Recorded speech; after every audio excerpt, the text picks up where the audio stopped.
Hello, everyone. Hello, and welcome to the Masterpiece Lounge with Chrisnatha. I am your hostess, Chrisnatha Derosier, certified life coach, author, and speaker. And I'm so excited to be back with you with another segment. So, as always, come on in, say hello as you join today's segment. Welcome. Come on into the room, everyone. If this is your first time, welcome. And if you've been here before, welcome back. As always, we have an incredible segment topic for you today. And as you've already seen, we're going to be talking about negotiation. It's such an important topic, and I thought it was important to bring it up and discuss it with you and to share with you an amazing article that I read on negotiations. So come on into the room, make yourself comfortable, grab your pads, your pens, or your device, and let's just jump into it.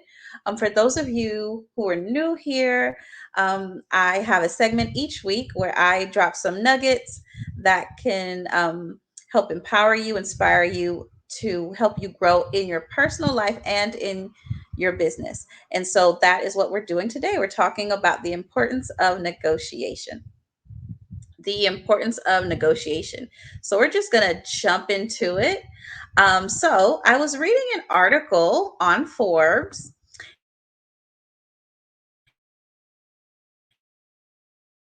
and it was talking about the importance of negotiation. That's really and so I thought it was so interesting, and I wanted to share it with you. We're going to be discussing that today, and a contributing writer, Martin Rand, wrote it.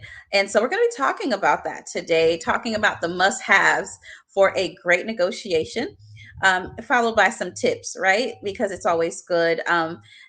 Negotiating can make a lot of people uncomfortable. And so I just wanted to bring that up today, and let's talk about it and see what exactly this article is talking about and what are some things we can take away from it as well. So, the first thing that the article discussed for us to do when negotiating is to prepare ahead of time. Prepare ahead of time and know exactly what you want, right? So, what is it that you're fighting for? What would you like to walk away with at the end of this negotiation, this meeting, right? What would I like to walk away with? Right. And so it is important to make sure that is clear for you prior to this sit down. What do you want? What is it you're asking for? What are your expectations? What are some non negotiables for you? Those are all things that you need to know, you need to be clear about. And so I want to encourage you to go into a negotiation being clear about those things. What do I want?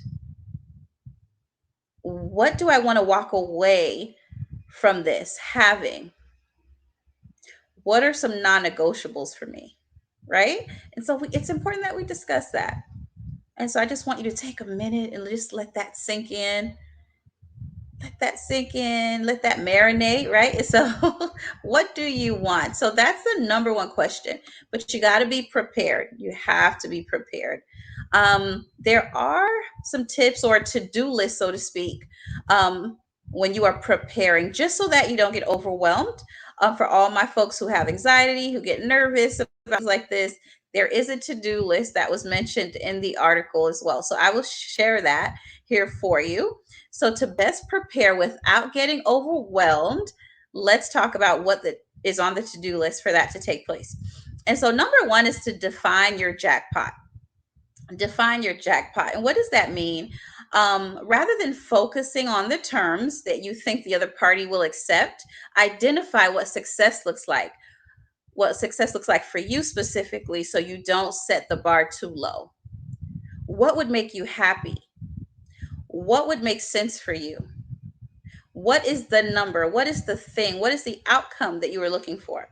So define what that jackpot is for you. Define what that thing is for you that will make you happy. That if you get it out of the negotiation, you feel that it was successful. Okay, number two, the second on the to-do list, right, is to define your walkaway point.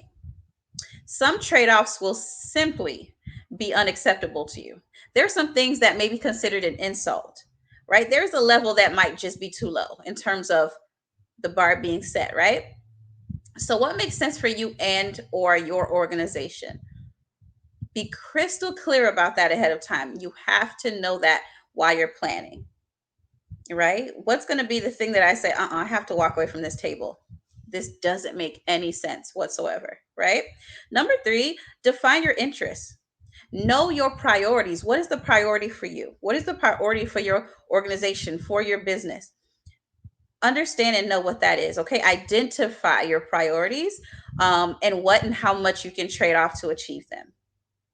What are you willing to give up? What are you willing to trade in order to get what is a priority for you? That needs to be clear as well.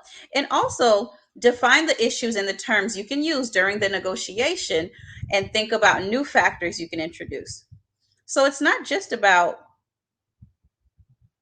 what you want, it's about what you're willing to offer as well. All right. The second thing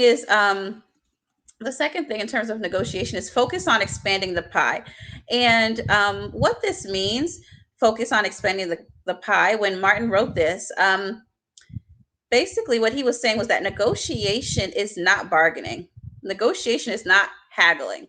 What it does, it creates new value rather than distributing value. It creates new value. So how can we expand this situation, this opportunity, right? This investment, this potential partnership, so where it makes sense for everyone.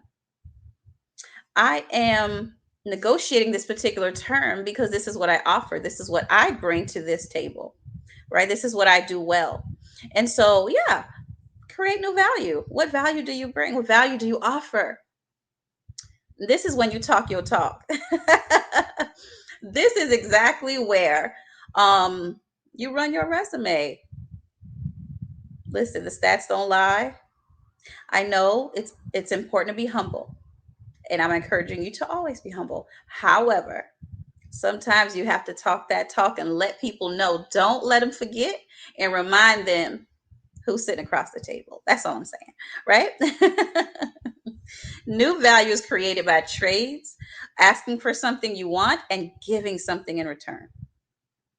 What are you giving? You can't just be asking and not. There has to be a mutual, it has to make sense. There has to be reciprocity. Say it with me, reciprocity, right? It has to make sense. Give and take. So having several negotiation issues to trade helps ensure that you can enlarge the pie, which is the goal, rather than cutting thinner slices during the process. Okay. And lastly, I want to encourage you to establish trust and openness. This was another part that Martin wrote in the article that was so, so good. At the beginning of every negotiation, reveal your priorities and ask the other side to be open about theirs. It's important to know what is a priority for me and what is a priority for them. How can we meet in the middle for this situation to make sense? Right? So that is key. This may sound counterintuitive to some, but it actually isn't. Many people don't want to share that information. If we're honest, you want to keep that to yourself. I don't want this person to know what my priorities are. They may not want me to know what their priorities are. But it's actually not counterintuitive. It's actually very, very, very smart to do. And revealing your interest can signal cooperation and elicit reciprocity, right? So that is something for you to be mindful of as well. A good negotiation starts with building rapport with the other person. Trust is important. And so these are just a few nuggets and tips that I wanted to share with you about negotiations. And just don't allow it to scare you, because it doesn't have to be scary. Usually it can be very overwhelming if you are not prepared. But if you are ready, you planned ahead of time, you know exactly what your priorities are, you know what your jackpot is, your walkaway point, your interest, and you define the issues and terms that you can use during the negotiation, you're going to be fine. And remember, focus on expanding the pie. How can I add value here? Right? How can I add value? Because it's all about give and take, and establish trust with the person that I am potentially partnering with as well. So I hope that these few tips were helpful and that you can apply them while you are negotiating your next salary, your next partnership, so that you can go in confidently and get what you want and also add value to where you're going to be going, right? So that's important.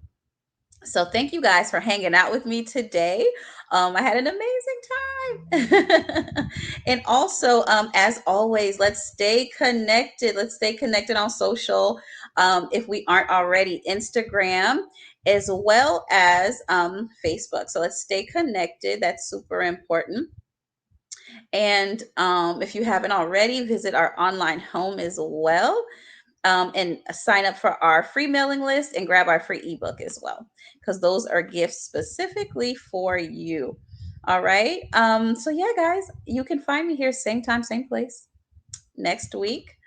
And if you have any ideas, any topics that you would like to see covered that you haven't already seen covered, please don't be shy.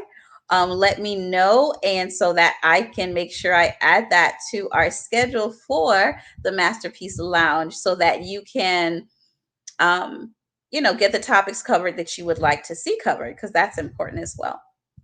All right, want to make sure everybody is getting what they need. All right, everyone. So I am wishing you an incredible rest of your day. Once again, I am certified life coach, author, and speaker, Chrisnatha Derosier, signing off until next time. And until then, be well. Take care, everyone. God bless.